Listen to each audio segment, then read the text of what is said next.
You know, when we decided to move here, one of the things that I was thinking about was, you know, we have a new place here, and we have some new people. I can see some new faces that are giving the effect a look. And so one of the things that I thought might be good for us to do is to kind of go back to basics a little bit. Go back to some of the founding principles that make the effect, that it's a differentiator, I suppose, but it's our unique way, maybe unique is too strong a word, our way of following Jesus that sets us apart, that makes a palpable difference in what we're doing here and the way that we approach things. For instance, some of you may be wondering, whether you've been here for a day or a few months or a few years, you know, why does the band sit as opposed to stand? Why am I sitting as opposed to standing? You know, there are reasons for the things that we do, and sometimes they're not explained. But we believe that in worship, the focus is not supposed to be outward, but inward. And so if the band is sitting along with everybody else, it kind of puts us more on the same plane. It kind of takes us out from that more strident performance kind of a posture, and allows us to melt back into the background. We don't put video, live video, up on the screens. What we're trying to do is to shut down some of the visual centers so that the gaze can turn inward. I felt that so strongly this morning in the middle of our worship set. Everything just got really quiet. I hope that you felt that too. Vernon turned to me and said, "There was an anointing, brother, right in the middle. Did you feel it?" I go, "Yeah, I did. That was really cool." You know, but that's it, trying to just keep things on that lower key. As far as where I'm sitting right now, in the ancient, to the ancient Hebrews, you stood to pray and you sat to teach. And that was kind of the tradition in the temple. So everybody would stand and they put the prayer shawl on when they were going to pray, and then the teacher would sit down in order to teach. And I am not a preacher, I am a teacher, and there's a difference between the two. A preacher is there to persuade, and a teacher is there to help people engage in their own journey. We're not here to tell you what to think. We're not here to tell you what to believe. But what we are here to do is to model our belief systems in our daily actions, to let those really speak for us, and to walk shoulder to shoulder with each other as we take our individual journeys. And so what we do here on a Sunday morning is to, let fly some new information, maybe some concepts, maybe some things that you didn't know before, hadn't really thought of in a certain way before, which is always the greatest compliment you can give me. "Hey, Dave, I've never really thought of that way before." Nice, that's great. Because all of those little bits can open up cracks in what was more an impenetrable wall of your worldview and let you know that there is another there out there that you can move toward if you so wish. But we're here together. The most important thing is that whether we're in leadership or whether we're not, we're all in the boat together. We're all doing this together. No one is in a better or worse position except for relative to each other. We're all rowing together, and that's the way we want to maintain things. So with that said, what is another basic fundamental that we can take a look at this morning? You know, it's so easy. I don't know if any of you know about chaos theory, but it's small changes in input make huge changes in output. Butterfly flaps its wing in Beijing and it snows in New York. You've ever heard that one before? You know, small change in just being off half a degree at the beginning of a long journey. At the end of the journey, you have really diverged. And so it's really easy to get off track unless we come back to our founding and our defining principles from time to time to remember why it is that we're here. What is our reason for existing in the first place? You know, as I was thinking about this, I ran across a couple of articles online that were talking about church meetings, business meetings and church meetings, and disputes that churches got into. And I was just kind of shaking my head in disbelief, and I wanted to share some of them with you because it's kind of fun in a sad sort of way. But if any of you have been in church leadership or really any kind of leadership and you go to business meetings, you know that they can kind of drone on. They can kind of take on a life of their own. And you can kind of get lost in the weeds and in the details. Well, in a particular church, they spent a multi-hour church meeting deciding whether to put a lock on their dumpster in the alleyway or not. And after hours of debating this, they still didn't come to a resolution, and they had to adjourn the meeting without resolving whether to put the lock on the dumpster. Well, in the following week, somebody dumped a dead body in that dumpster.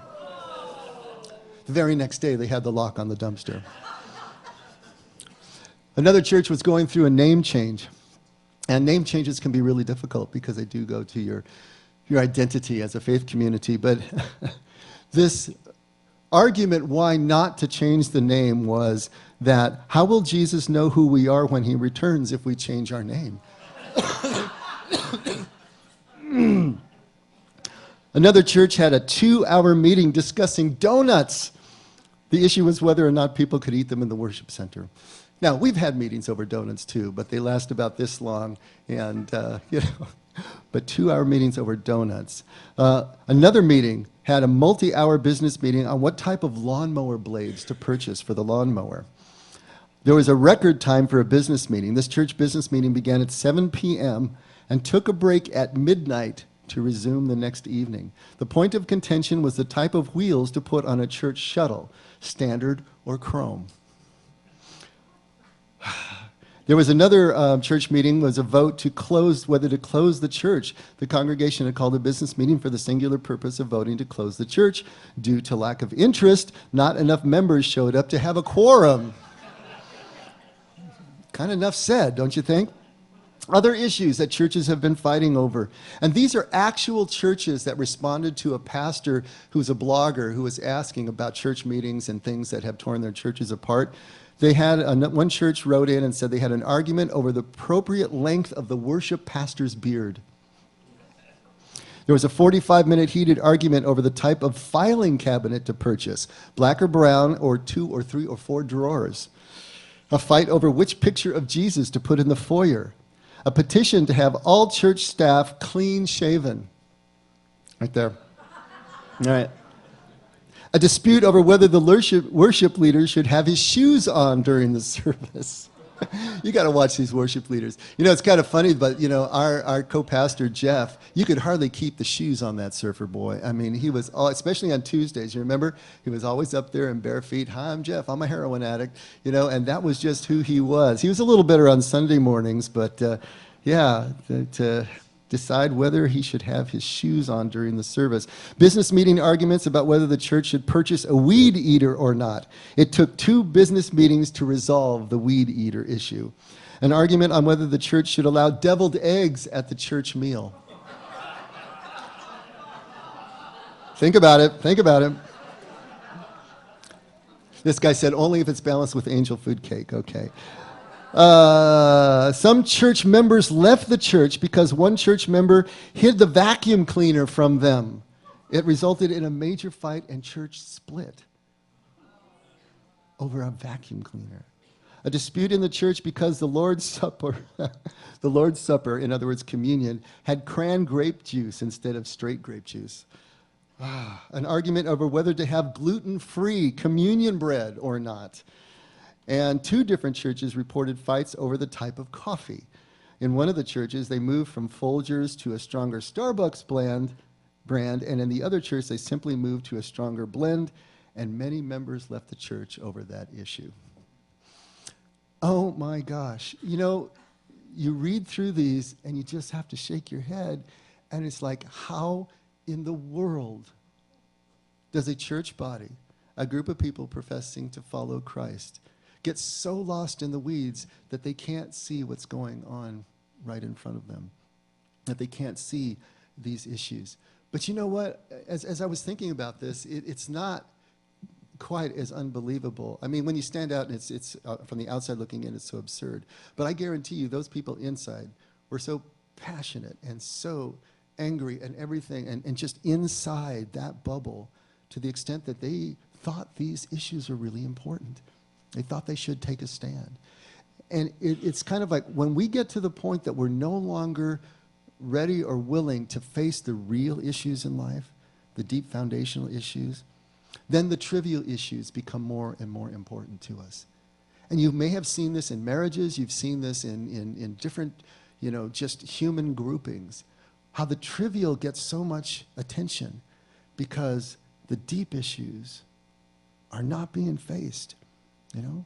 They become more and more important. They become kind of all-inclusive, and it's a place to park our passion. It's a place to park our drive because we don't know where else to do it anymore because we're so lost in these issues. You know, Jesus faced the same sort of dynamics in his ministry in the first century within his own religion. And I wanted to read through some of these so we could just see this is not new. This goes on over and over and over again. If you take a look at Matthew 23 and at verse 23, this is the seven woes and the famous screed against the Pharisees in Matthew 23. But Jesus says, "Woe to you, scribes and Pharisees, hypocrites! For you tithe mint and dill and cumin and have neglected the weightier provisions of the law, justice and mercy and faithfulness.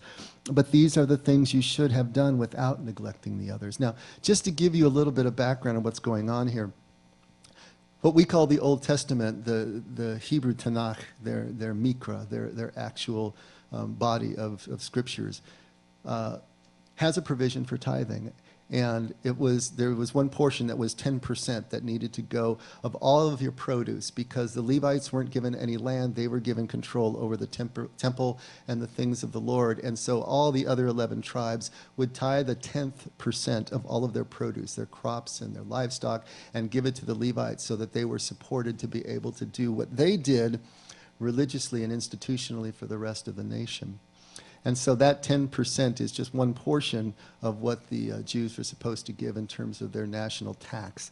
But these Pharisees had gotten to the point where following every jot and tittle of the law was so important that even with their spices, with their herbs, these tiny little amounts, right, they would still count seeds if they had to make sure that their 10% was exactly tithed as it was supposed to be, even though, you know, the law wasn't really so much dealing with that issue. It was dealing with their wheat, it was dealing with their barley, it was dealing with their crops and their livestock, something that would really support. But here they were counting cumin seeds, counting dill seeds, and making sure. And of course, they're making a huge show of this to show how absolutely pious that they are, all at the same time forgetting the weightier purposes of the law, mercy and justice, and helping others of their fellow people into the places they need to really be in life, to give them a hand up.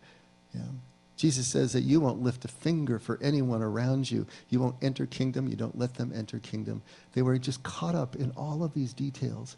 It wasn't lawnmower blades or donuts back then, but it was the same principle, the same thing that is going on here. He says, "You blind guides who strain out a gnat and swallow a camel." Well, to a Jew, the smallest unclean animal that they knew of in Palestine, in the Aegean area, was a gnat. And the largest unclean animal was a camel. So here is Jesus setting up this beautiful word picture. And literally what these Pharisees would do is they would put cloth over their cups before they poured their liquid into it, whatever it was, wine or water, because if a gnat had fallen into the pitcher, then they would strain it out before they drank to make sure that they were clean. So they're straining out the gnats, but they're swallowing the camel because they are not applying themselves to the weightier portions of the law, part of the law that actually means something, and especially relationally between them and the people that they were supposed to be serving. "Woe to you, scribes and Pharisees, hypocrites, for you clean the outside of the cup and the dish, but the inside is full of robbery and self-indulgence. You blind Pharisee, first clean the inside of the cup and the dish, so that the outside may become clean also. Woe to you, scribes and Pharisees, hypocrites, for you are like whitewashed tombs, which on the outside appear beautiful, but inside they are full of dead men's bones and all uncleanness." We see the same thing going on, and Jesus railing against it, trying to turn the hearts of the people back to the Father, trying to turn the hearts of the people back to the things that really matter, the core issues, and not getting lost in all of this stuff. that originally was supposed to be the vehicle for turning the hearts to the people, to the Father, and keeping them on track in terms of the weightier things, but had just devolved into absurdity. At Mark 7, verse 8, neglecting the commandment of God, you hold the traditions of, let me inflect that differently. Neglecting the commandment of God, this is Jesus talking to the scribes and the Pharisees again, you hold to the tradition of men. He was also saying to them, you're experts at setting aside the commandment of God in order to keep your tradition. For Moses said, honor your father and your mother, and he who speaks evil of father or mother is to be put to death. But you say, if a man says to his father or mother, whatever I have that would help you is korban, that is to say, given to God, you no longer permit him to do anything for his father or his mother, thus invalidating the word of God by your tradition which you have handed down. And you do many such things as that. Here's what Jesus is talking about. The Jews were supposed to honor their father and mother. The Jewish clan, the Jewish family, the mishpacha, the extended family, had an almost military precision to it. It needed to in a subsistence culture. If there wasn't that respect for the authority of the father and the mother, then the whole family would fall, and with it, the survivability of the people. And so respect for father and mother was paramount. That's why the prodigal son is such a striking parable if you try to put it back into that context. But here is a tradition of the Pharisees that allows them to take their disposable income and dedicate it to God. Say that it's korban. It's now dedicated to God, and therefore it can't be used for anything else. I give it only to the temple, which means they were feathering their own nest by giving it to the temple, right? And they were keeping it from giving it to their parents, which they were supposed to do and required to do by law to support their parents all the way into old age and to death. You know, but that wasn't going to really give them anything in return. And so here they are subverting again, getting lost in the details. Now here using details of law that they themselves wrote over generations to get a desired result. And Jesus is saying, you've got to go back to the fundamentals. You've got to go back to the core issues. Don't you see what is going on here? And you're justified, and you feel clean, and you're inside that bubble, just like those people with the donuts and the locks on the dumpsters. It seems important. It seems real, but it's not. And there has to be a way for us to be able to break through, to break back through the lock that those details can have over our lives and get back to something that is absolutely real. You know, this is what Jesus is trying to get us, because if we don't do that, then we devolve right down into absurdity and spend hours on donuts rather than realizing what really is at issue with each other. And so as we're talking about this and what the core issue is that we're trying to get to here, years ago, Marion and I were going to a church as visitors, and the pastor stood up and he says, you know what? I want to talk about the Father's love. He said, but then I always want to talk about the Father's love. And I just love that, because I always want to talk about the Father's love. Jesus always wanted to talk about the Father's love. There's a really good argument to be made that Jesus only had one message that he just repeated over and over and over again in as many different ways, with as many different images and metaphors that he could possibly come up with to try to get everybody on board with just one thing, this notion of the Father's love. You know, I love that. Whether he talks about good news, whether he talks about kingdom, whether he talks about living water, being born again, the abundant life, whatever he uses, what he's pointing back to is an absolute bedrock reality of life, of the universe, of the cosmos, that at the center of everything there is this glue from which everything proceeds, everything is returning, and everything is being held together by this thing that we call love, but it means something so much more than the way we generally use the term. Jesus is trying over and over to get us to embrace that reality. What is that reality? What is the reality of God's love? Because if we can really get into the building with it If we can start to get our arms around and experience what this is, it will change everything about our experience of life. Absolutely everything. There will be not a single spot of your life, a single perspective from which you can view life that will not be changed if you start to understand the depths of what this love is that he's trying to get across to us. But few people do. It is so difficult to do this. When Jesus talks about the narrow gate and the narrow way, he's not talking about entrance into heaven or hell. He's talking about this piece right here. The road to life is narrow. The gate is constricted because so few people will ever do what it absolutely will take for us to embrace a love that is so deep, so alien to all of our experience here on earth as human beings,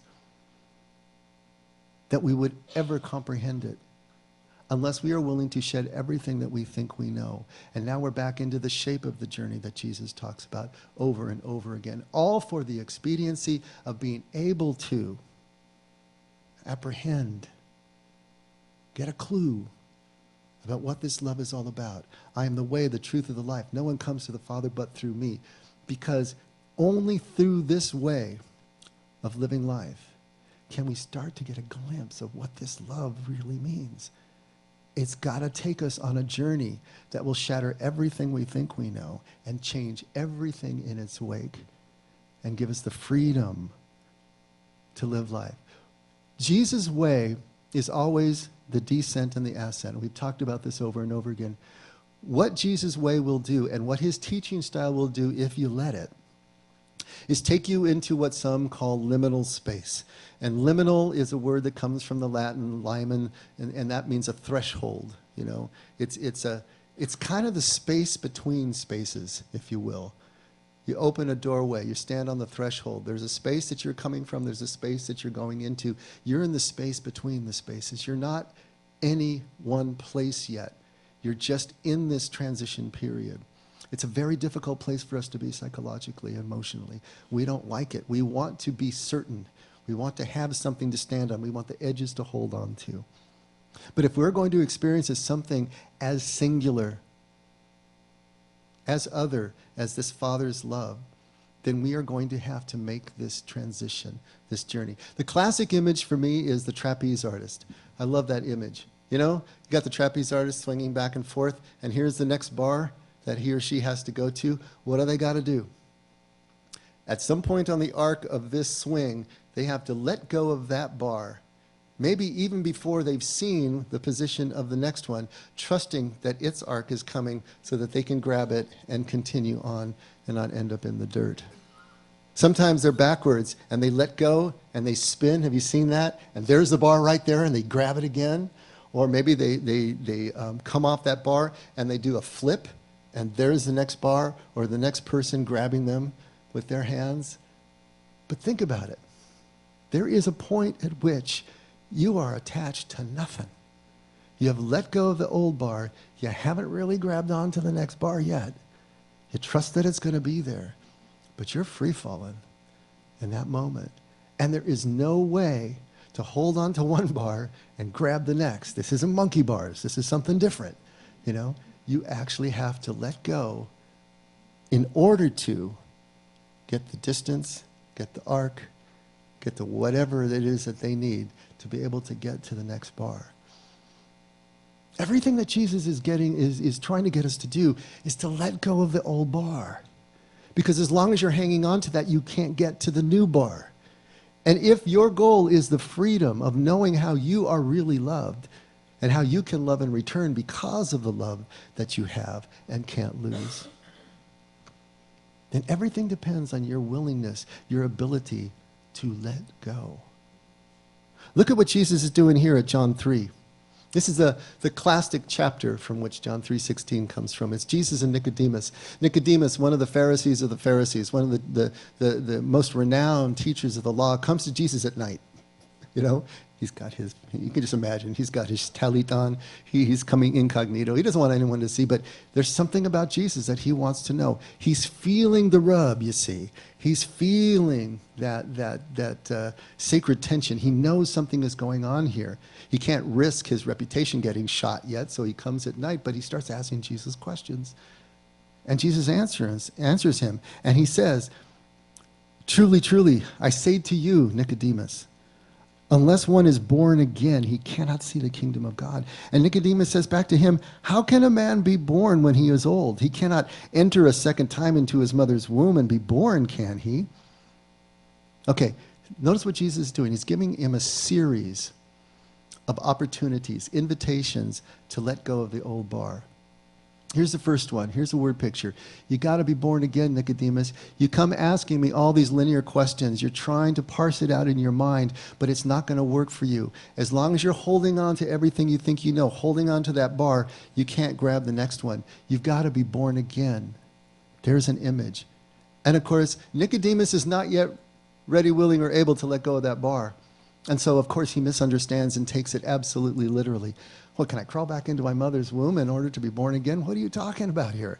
And so he rejects the first volley. He rejects the first attempt. Jesus is not deterred. He comes back at him again and says, "Truly I say to you, unless one is born of water and the Spirit, he cannot enter into the kingdom of God. That which is born of the flesh is flesh, and that which is born of the Spirit is spirit. Do not be amazed that I said to you, you must be born again. The wind blows where it wishes, and you hear the sound of it, but do not know where it comes from and where it is going. So is everyone who is born of the Spirit."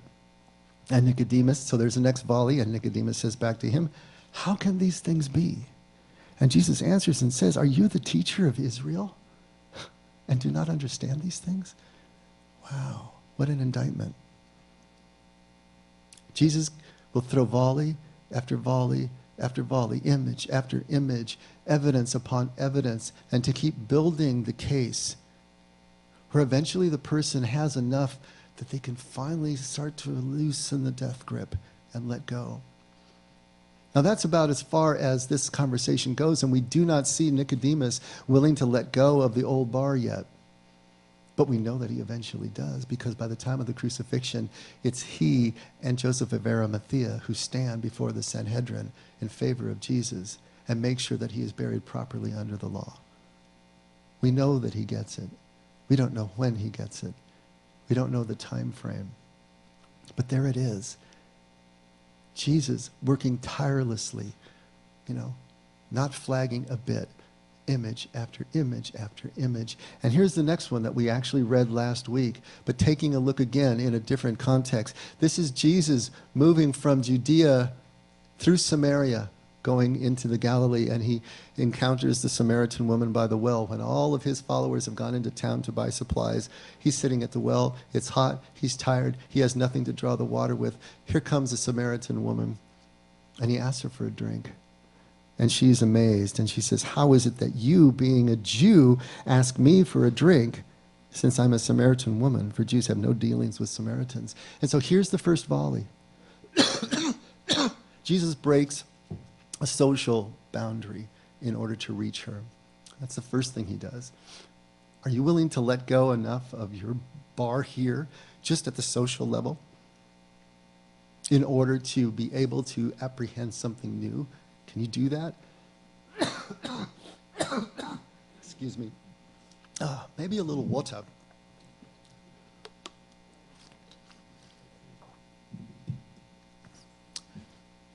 And so she does. She's able to do that. She's able to go ahead and give him a drink. And Jesus answers and said to her, "If you knew the gift of God and who is it that says to you, 'Give me a drink,' you would have asked him, and he would have given you living water." Here's the second image, the living water. I've already got one going, huh? And it's not helping.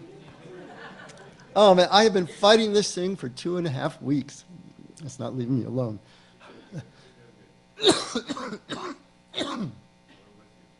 All right. Mind over matter, right? I'm going to do this. Jesus gives her the next image, living water, and she's intrigued.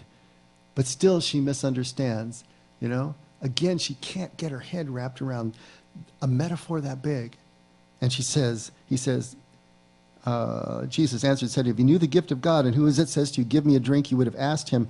He would have given you living water. And she says to him, sir, you have nothing to draw with, and the well is deep. Where then do you get that living water? You're not greater than our father Jacob, are you, who gave us the well and drank of it himself and his sons and his cattle?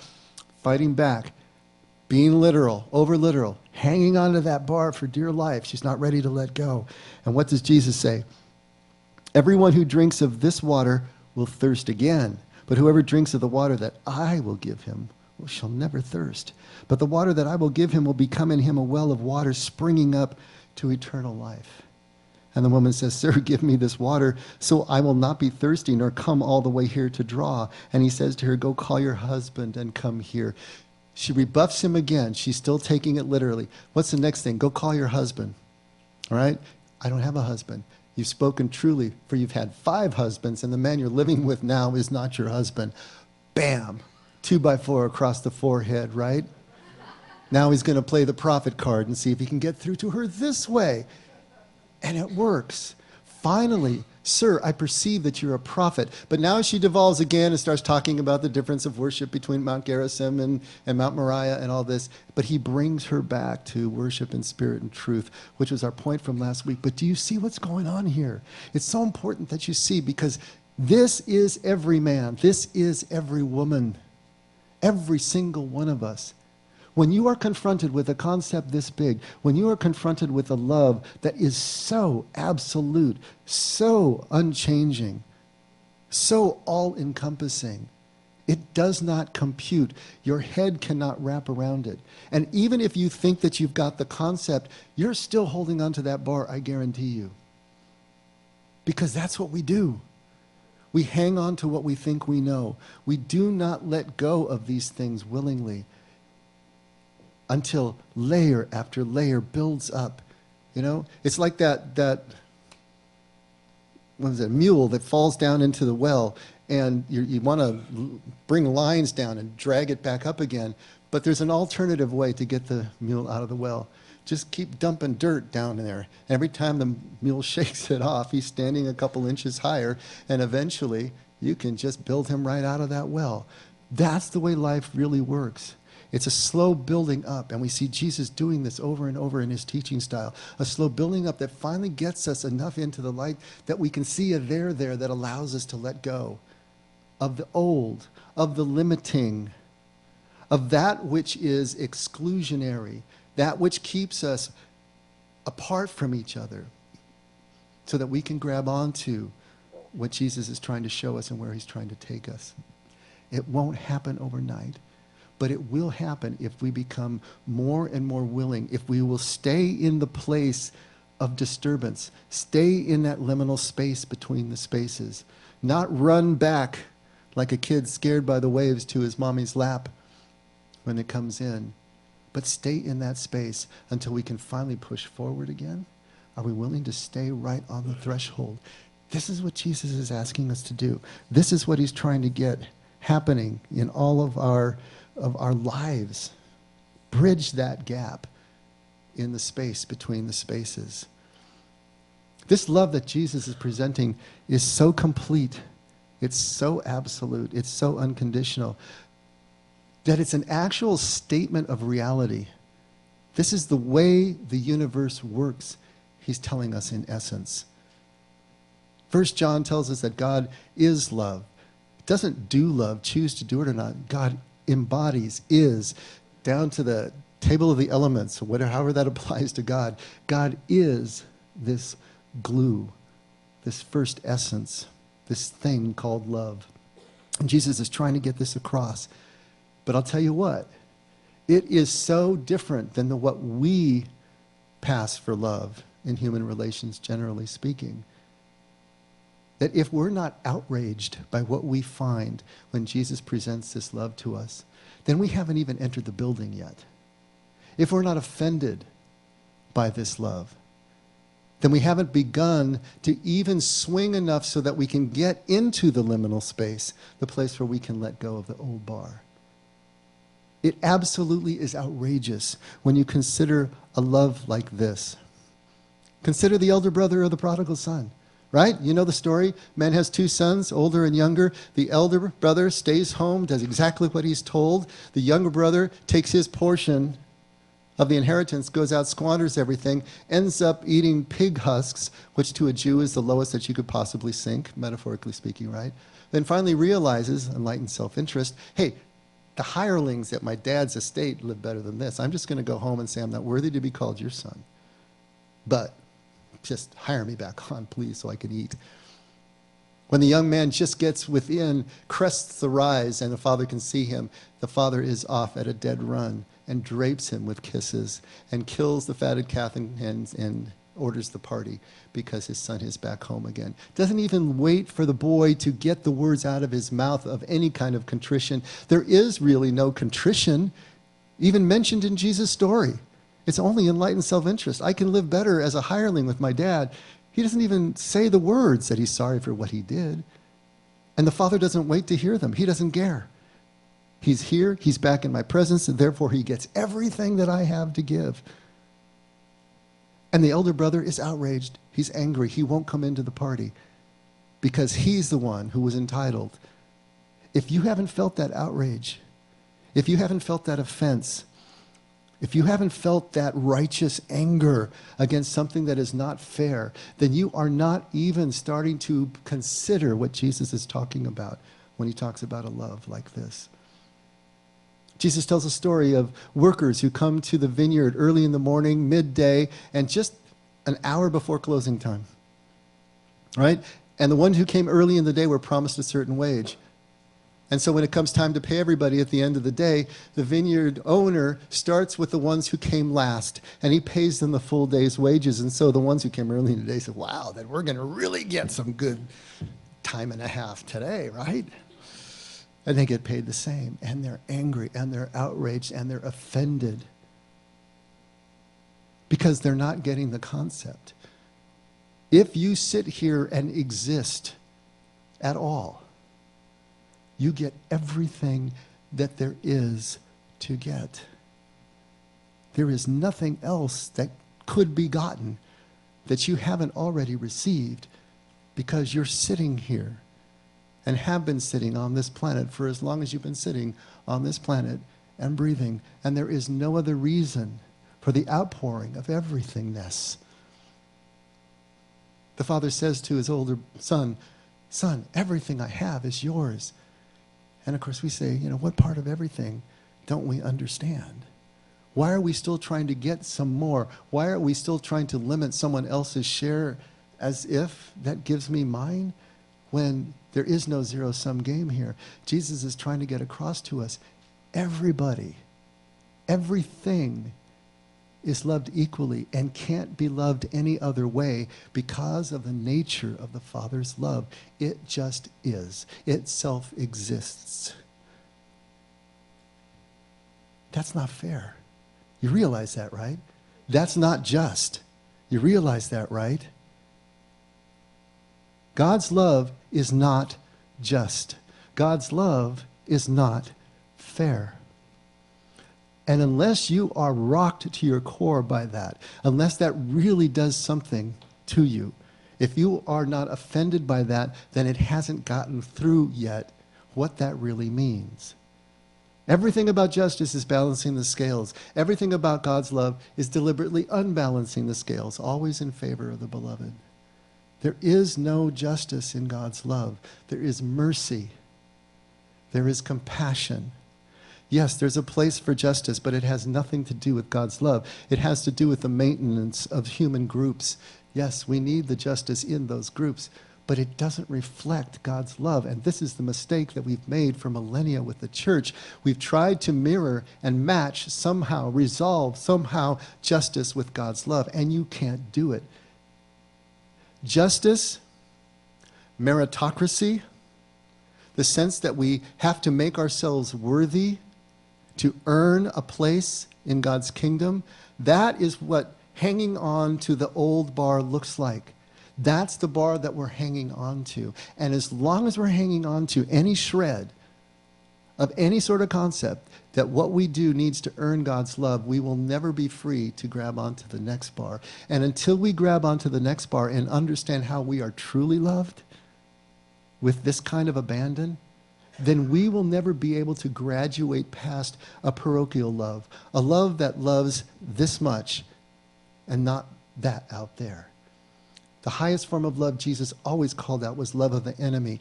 How do you love the enemy unless you know that your enemy within is loved with equal abandon? If you don't have that in your back pocket, if you don't have that blessed assurance that tells us how we are loved, how can we pour out love to someone who clearly does not deserve it, who is not a lovely person, who is not a moral person, who is a monster? How do we love that person? If we haven't experienced that love in ourselves when we were unlovely, when we were monster-like, then we'll never understand how it is that we can reflect that and pour it out. And if we can't do that, we are never free from that hamster wheel of trying to be good enough. Everything Jesus is about is making us free. If you follow my ways, you will know the truth, and the truth will make you free.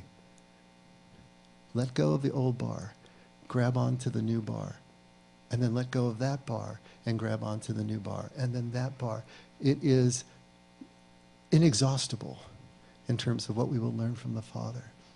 But this love is bedrock. It is absolute, sine qua non, without which nothing else happens. And with this peace, even the beginnings of this peace, everything changes. Everything changes. And so if we are really going to follow where Jesus is going, the first thing is that we have to be willing to be outraged. We have to be willing to be offended. And we have to be willing then to move through that and get to the other side. And what does the other side look like? It's that sense of playfulness that comes back into life. It's that sense of okayness that comes back into life, even when circumstances have not changed for the better. But we feel the sense that something has changed. Our viewpoint has changed. Our perspective has changed. We know somehow, beyond all the evidence, that everything is going to be fine. When I was going to deliver my first sermon, and Marion and I went to our friend Lou's bedside, and he was dying of diabetes. It was the last time we were to see him, although we didn't know that, but suspected. And the last thing he said to us, he took our hands in his hands and he just looked at us with this intensity and he said, love each other. Just love each other. You know what? Nothing focuses the mind like a deadline. And what greater deadline is there than your death and knowing that it's coming? He died 3 days later. He knew it. He had stopped the dialysis. He wasn't going for it anymore. He knew this would be the last time that he would see Marion and me. And what do you want to say? What do you want to impart? If you're going to see that person, you're seeing that person for the last time. Love each other. Just love each other. And he paused for a beat and he said, and kid around a little bit. The kidding around is the part that allows us to know that we've really let go of that justice bar and grabbed onto the love bar. When we finally have gotten the first inkling of what it means to be loved with a love that we cannot lose because we cannot gain it. It just is. Now we can joke around. Now we can laugh. Now we can relax the death grip. Now we know that we're worthy of God's love because we're simply here. Be willing to be outraged. Wrestle with this as Jacob wrestled with the Lord. The images are all there showing us this way, this shape. And then beyond the offense, beyond the outrage, returns the childlike playfulness and the ability to just enjoy the decision for love that we have made and has been made for us since before the beginnings of time. Let's pray.